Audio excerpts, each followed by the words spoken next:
ഫിറൗന്റെ അടുത്തേക്ക് മൂസാ നബി എന്നപ്പോ ഫിറൗൻ ചോദിച്ചെന്താ? ആരാ മൂസ നിങ്ങൾ രണ്ടുപേരുടെ റബ്ബെന്ന് ചോദിച്ചില്ലേ?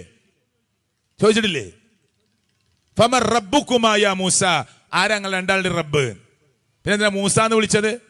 അലൈഹി സ്വലാത്തു വസ്സലാമിന്റെ പേര് വിളിച്ചെന്തിനാ? മൂസാ നബിക്ക് വിക്കുണ്ട്, പറയാൻ കുറച്ച് പ്രയാസമുണ്ട്.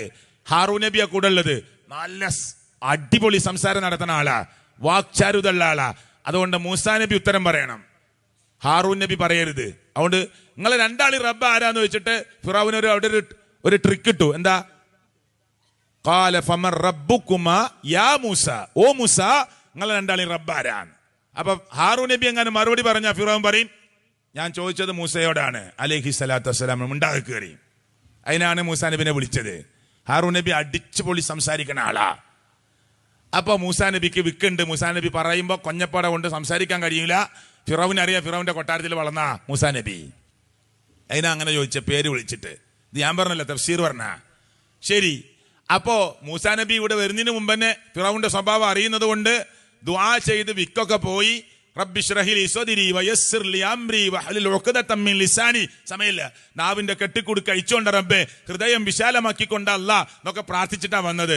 അത് ഫിറൗൻ അറിയില്ല. ഒക്കെ ക്ലിയർ ആയിട്ട് മൂസാ നബി ഉടനെ ഉത്തരം പറഞ്ഞു, റബ്ബുനല്ലദീ അഅ്താ, ഒരു വിക്കുല്ല, റബ്ബുനല്ലദീ അഅ്താ കുല്ല ഷൈഇൻ ഖൽഖഹു സുമ്മ ഹദാ. അപ്പൊ ഫിറൗൻ ഞെട്ടി. ആയി വളരെ ഉഷാറായിട്ടുള്ള മറുപടി വേണം. എന്നാ പിന്നെ ഞാൻ അടുത്ത ചോദ്യം ചോദിക്കാം, ആളുകളെ പിടിച്ചു നിർത്താൻ വേണ്ടിയുള്ള ചോദ്യം. ഫിറൗൻ ഉടനെ ചോദിച്ചു, അങ്ങനെയാണെങ്കിൽ ഖാല ഫമാ ബാലുൽ ഖുറൂനിൽ ഊല, നിങ്ങൾ പറഞ്ഞാ ശരിയെങ്കിൽ ഞങ്ങളെ വല്യാപ്പാരൊക്കെ നരകത്തിലാ? കണ്ടോ, ഫിറൗൻ ചോദിച്ച ചോദ്യമാണ്.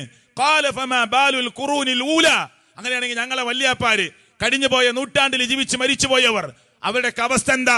അവരൊക്കെ പഠിച്ചു എന്നാണ് പറയുന്നത് മൂസ അലൈഹി സ്വലാത്തു വസ്സലാമിനോട്. മൂസാ നബി വളരെ കൂളായിട്ട് മറുപടി പറഞ്ഞു, ഓല് നരകത്തിലാന്ന് പറഞ്ഞ അല്ല.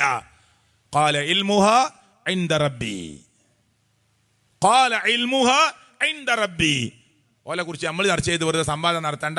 അതൊക്കെ അള്ളാന്റെ അടുത്ത് കൃത്യമായിട്ട് അറിവുണ്ട്, അള്ളാന്റെ രേഖയിലുണ്ട്. അള്ളാഹ് മറക്കൂല, അള്ളാഹ്ക്ക് വഴക്കൂല. അതുകൊണ്ട് അത് നിർത്തിക്കളാ.